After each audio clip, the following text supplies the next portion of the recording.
আজি মই নিজৰ চিটি স্কেনৰ কাৰণে যেহেতু চৰকাৰে প্ৰতিটো চিভিল হস্পিটাল মডেল হস্পিটালত চিটি স্কেনৰ সুবিধা কৰি দিছে।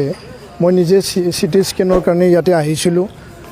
1:15 মই ইয়াত উপস্থিত হৈছোঁ আৰু মই জনাত মই সুধি পেলাই গম পাইছোঁ যে 2টা বজালৈকে OPD ডক্টৰ থাকিব লাগে। তো ইয়াত 8-10জন OPD ডক্টৰ আছে যোনটো আমাৰ ইনফৰমেশ্যন। কিন্তু ইয়াত আহি উপস্থিত হৈছোঁ যে চিটি স্কেন কৰিবলৈ 10 টকা দি ইয়াত ৰেজিষ্টাৰ কৰা হৈছে।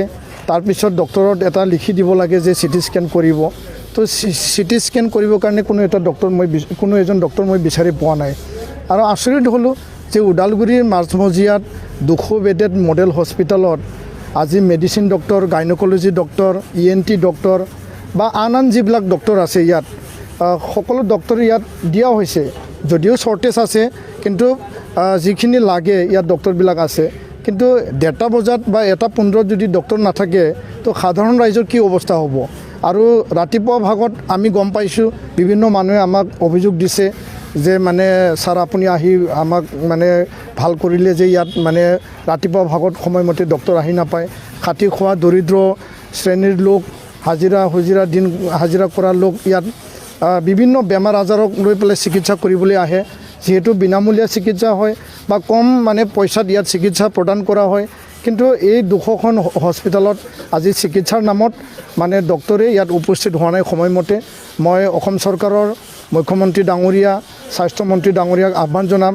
BTR মুৰব্বী প্ৰমোদ বড়ো ডাঙৰীয়া, ডেপুটি চিফ গোবিন্দ বসুমতাৰী ডাঙৰীয়া, ইয়াৰ স্থানীয় MLAও হয় তেওঁ। মই আহ্বান জনাম ওদালগুৰি DC এই হস্পিটেলখন ছ'চাইটিৰ তেওঁ চেয়াৰমেন হয়, তেখেতক মই আহ্বান জনাইছোঁ যে আপোনালোকে ইয়াৰ কাৰণে বিহিত ব্যৱস্থা লওক। সময়মতে ডক্টৰ উপস্থিত হ'ব লাগিব, সময়মতে নাৰ্ছ উপস্থিত হ'ব লাগিব, বাকী টেকনিচিয়ানখিনিও সময়মতে উপস্থিত হ'ব লাগিব। আৰু লগতে আমাৰ ৰাইজে, আমাৰ সকলো শ্ৰেণীৰ ৰাইজে ইয়াত বিনামূলীয়া চিকিৎসাৰ কাৰণে চৰকাৰে যিখিনি সেৱা আগবঢ়াইছে সকলো সেৱা তেওঁলোকে ইয়াত পোৱাৰ মানে উপলব্ধ ইয়াত ব্যৱস্থা কৰিব লাগিব। আৰু তেওঁলোকক ইয়াত নিয়োজিত কৰা হৈছে। ইয়াত ইমাৰ্জেঞ্চি ডক্টৰো সময়মতে আহি পোৱা নাই। ইমাৰ্জেঞ্চি ডক্টৰ বিচাৰি 2 পাক মাৰিহে সদশেষত ইমাৰ্জেঞ্চি ডক্টৰ বিচাৰি পাইছোঁ। তো আচৰিত ধৰণৰ কথা। মই চিটি স্কেন কৰিব লৈছোঁ কিন্তু ইমাৰ্জেঞ্চি ডক্টৰ ENTৰ হয়, তেখেতে মোক লিখি দিব লগা হৈছে।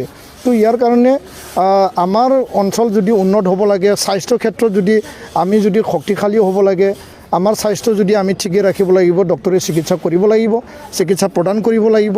যদি তেওঁলোকে প্ৰাইভেটত কৰাটোৱে বেছি যদি ইম্পৰ্টেঞ্চ দিয়ে তেতিয়াহ'লে ৰাইজে চৰকাৰে দিয়া এই সুবিধাটো নাপাব, ৰাইজে ইয়াৰ পৰা বঞ্চিত হ'ব।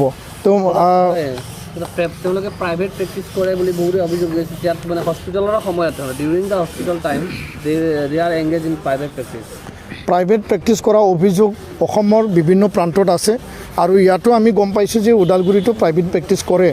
তো হস্পিটেল ডিউটিৰ সময় সামৰি পেলাই যিবিলাক সময় বাচি থাকিব তাত প্ৰাইভেট মানে প্ৰেক্টিছ কৰাত আমাৰ ক'ব লগা একো নাই।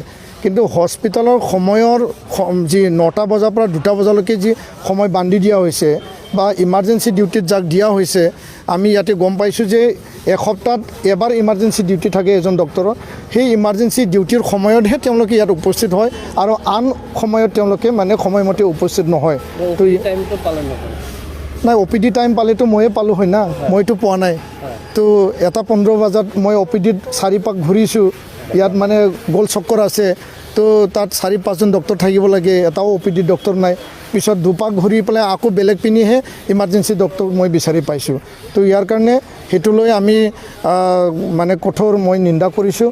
আৰু নিখিল বড়ো ছাত্ৰ সন্থা, আমাৰ আঞ্চলিক কমিটি, জিলা কমিটি সেই হস্পিটেলখন যত্ন ল'বৰ কাৰণে, সেই হস্পিটেলত সময়মতে ডক্টৰ আহিবৰ কাৰণে যিখিনি প্ৰক্ৰিয়া কৰিব লাগে আমি চৰকাৰকতো আহ্বান জনাইছোঁৱে। আমাৰ কৰ্তব্যখিনিও আমি কাম কৰিম যাতে ৰাইজে বিনামূলীয়া স্বাস্থ্য সেৱা তেওঁলোকে সময়মতে উপযুক্ত স্বাস্থ্য সেৱা তেওঁলোকে পাবলৈ সক্ষম হয় আৰু ইয়াত চিকিৎসাৰ মানে যিখিনি সেৱা আছে এইটো পাবলৈ সক্ষম হয়, তাৰ কাৰণে আমি কাম কৰি যাম। মই গম পাইছোঁ ধ্ৰুৱৰঞ্জন দে তেখেতে ইয়াত উপস্থিত নাছিল। অলপ সময় আগত তেওঁ ওলাই গৈছে বুলি মানে আমি গম পাইছোঁ। পিছত তেখেতক টেলিফোনত আমি প্ৰশ্ন কৰিছোঁ যে আপুনি ক'লৈ গৈছে, কিয় উপস্থিত নাই আৰু আন ডক্টৰবিলাক কিয় উপস্থিত নাই। ছুপাৰিনটেণ্ডেণ্ট কিবা অফিচিয়েল কামত হঠাৎকৈ ওলাই যাব পাৰে, এইটো ডাঙৰ কথা নহয়, কিন্তু আন ডক্টৰবিলাকতো উপস্থিত থাকিব লাগে, কিন্তু ইয়াত ছুপাৰিনটেণ্ডেণ্টো নাই, আন ডক্টৰো নাই, তো এইটো হস্পিটেল নাই, এইটো মানে কিবা বেলেগ অনুষ্ঠান যে ইয়াত হস্পিটেল মানে কি ডক্টৰ থাকিবই লাগিব আৰু ডক্টৰ ৰাইজক চিকিৎসা কৰিব লাগিব, সেৱা আগবঢ়াব লাগিব, তেতিয়াহে হস্পিটেলৰ আচল যি মূল উদ্দেশ্য এইটো সাৰ্থক হ'ব আৰু চৰকাৰখনে যিখিনি সেৱা আগবঢ়াব বিচাৰিছে ৰাইজে সেই সেৱাখিনি মানে তেওঁলোকে পাবলৈ সক্ষম হ'ব। তো ইয়াৰ কাৰণে এইটো আজিৰ যি ঘটনা সেই ঘটনাটো অতিকৈ নিন্দনীয় আৰু সদায় সদায় এইটোৱে চলি আছে বুলি কৈছে আৰু মই অহাৰ কাৰণে আজি গম পালোঁ আন ৰাইজে এইটো ক'বলৈ সাহস নাই, তেওঁলোকে মাত মাতিবলৈ মানে তেওঁলোকক সাহস নাই আৰু তেওঁলোকৰ মাত চৰকাৰী পক্ষলৈ গৈ নাপায় বা DC মহোদয়লৈ গৈ নাপায়। তো ইয়াত DCৰো দায়িত্ব আছে আৰু DC এজনে ইয়াত মানে 50 মিটাৰ দূৰত থাকে, তেওঁ সেইটো কোনোবা ADC কোনোবা SDOক পঠায় সেই হস্পিটেলখন ভালকৈ চলি আছে না নাই, প্ৰধানমন্ত্ৰী ডাঙৰীয়াই বা মুখ্যমন্ত্ৰী ডাঙৰীয়াই যিখিনি ৰাইজৰ সেৱাৰ আগবঢ়োৱা কথা কৈছে সেই কথাটো সাৰ্থক ইয়াতে মুঠেই হোৱা নাই। মই ইয়াৰ কাৰণে হস্পিটেল কৰ্তৃপক্ষ ইয়াৰ ডক্টৰ সকলোকে আহ্বান জনাম যে আপোনালোকে সময়মতে ডিউটি কৰক, সময়মতে চিকিৎসা আগবঢ়াওক আৰু ৰাইজৰ সেৱা আগবঢ়োৱাত আপোনালোকে অকণো যাতে কৃপণালি নকৰে তাৰ কাৰণে আপোনালোকে দায়িত্ব মানে সহকাৰে কাম